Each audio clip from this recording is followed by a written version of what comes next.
Hello everybody, today we are going to talk about the fight against plastic. Jade, we're going to start.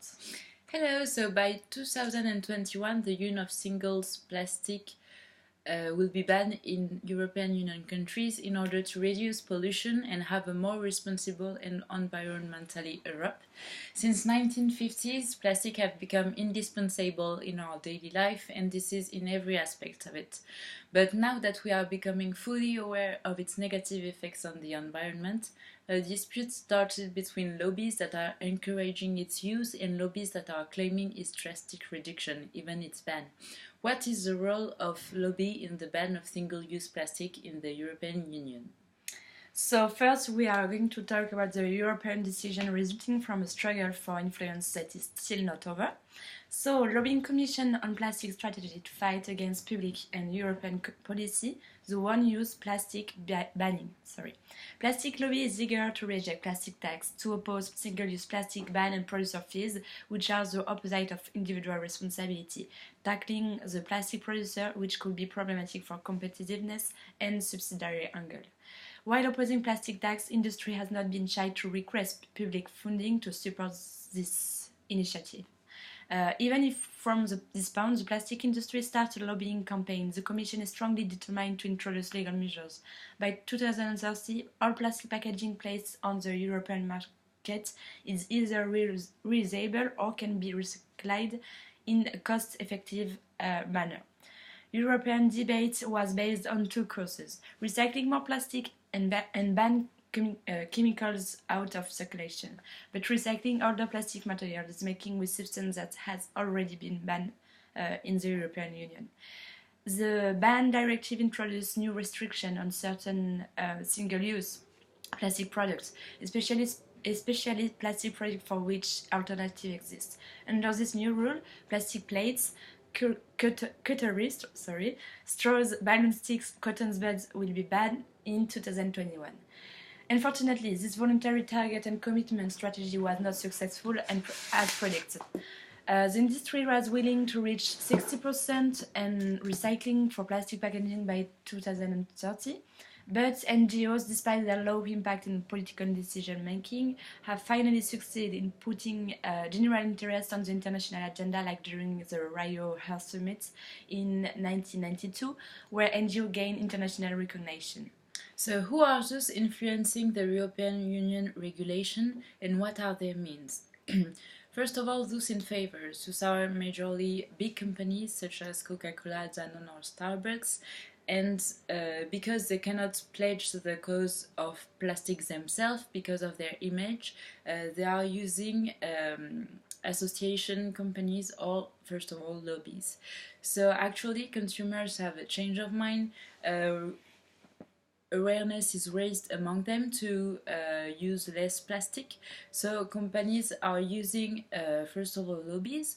The most famous one in Brussels being One Pack to Go and Plastic Europe.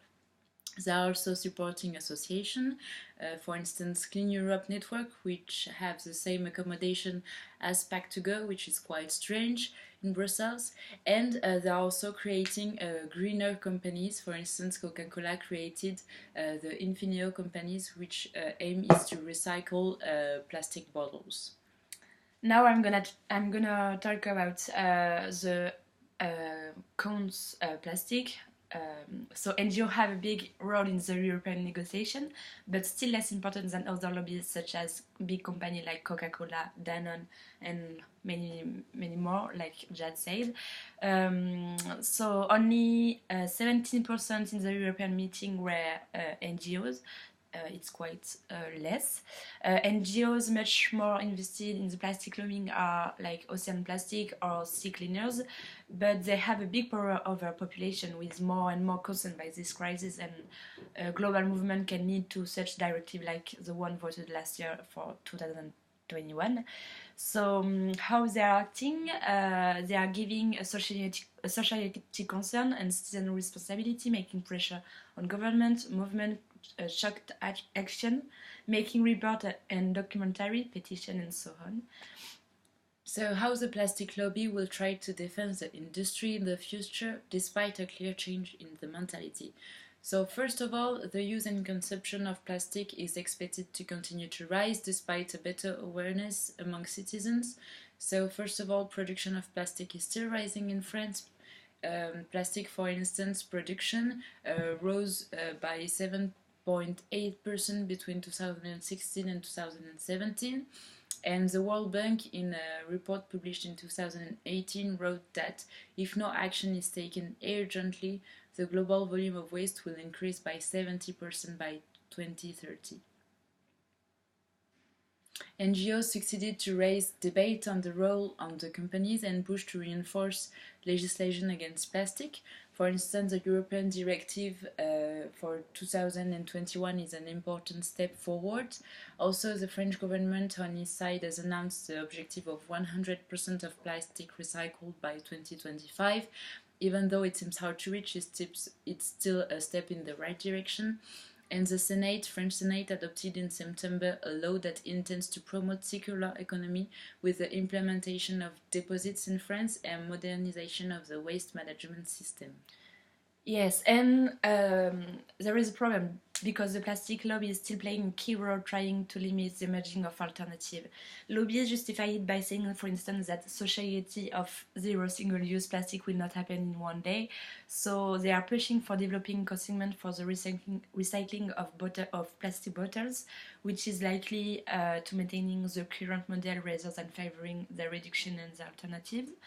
Recycling is a new business, especially in emerging countries like in Asia or Latin America, Africa, where recycling infrastructures are lacking when they suffer directly from plastic pollution and where plastic is not seen as negative as in Europe. Also, lobbyists are stimulating research and innovation for improving plastic recycling and uses. Scientists are trying to bring out new types of polymers recyclable, and lastly, which is a great opportunity for the plastic lobby to make his products even more popular. So to conclude, we can say that the European Directive on the ban of single-use plastic is a major step forward, but as seen, it seems like a drop in the ocean and there is still a lot of road ahead. Industrial lobbies are quite good with refilling the thought and consumer of finding new forms of plastic that could reduce their responsibility. So lobbies against plastic still has a lot to do in order to raise awareness in the eyes of the consumer and with the European Commission. So thank you very much and have a good day. Bye!